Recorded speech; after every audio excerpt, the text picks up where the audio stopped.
Hi. So, a viewer who had watched my story about the Little Shepherd's Church in Diddling had asked whether there are other historic churches in the area.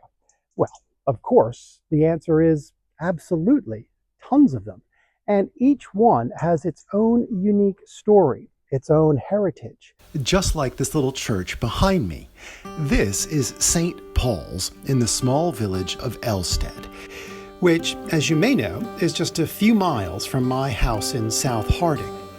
The original church on this spot dates back to the 11th century. Although no one's sure if that first edifice was built before or after the Norman conquest, but it's definitely an historic church worth exploring. The surviving north wall here, with all this lovely herringbone masonry, is Saxon, built 1,000 years ago. That's the oldest part. This eastern wall with the flint work was rebuilt in the 1870s. Then disaster struck.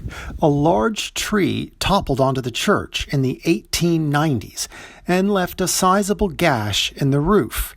It was left unrepaired, so the church deteriorated. Walls crumbled, and it fell into ruin.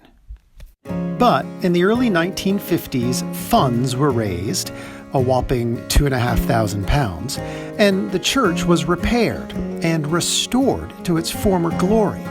It is now a simple but lovely, light-filled place that feels well cared for. The door is usually unlocked, and you're free to wander in. In the entranceway, there's a list of all the rectors who've been at the helm of St. Paul's, each one, all the way from Ralph the priest in 1086 to Reverend Mark Morton in 2011.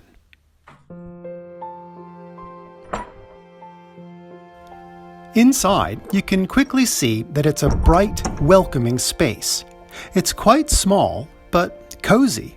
There are no pews, just rows of chairs, and several high windows on each wall that let in a lot of light.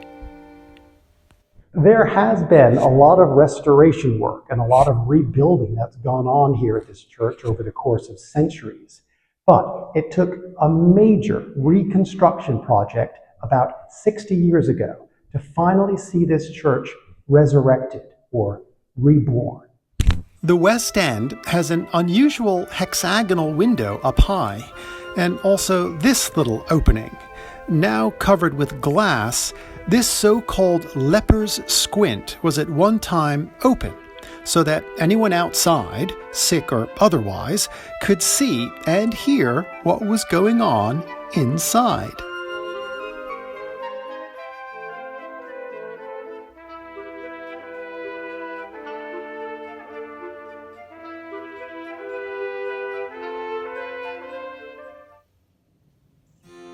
The church sits at the end of a quiet cul-de-sac and looks north out across the fields and rolling hills. It is very pleasant and picturesque, and for a medieval church, looks to be in great shape. Yet another little house of worship in the South Downs that's full of character and that has its own story of survival. Hey, thanks for watching. I'll see you next time.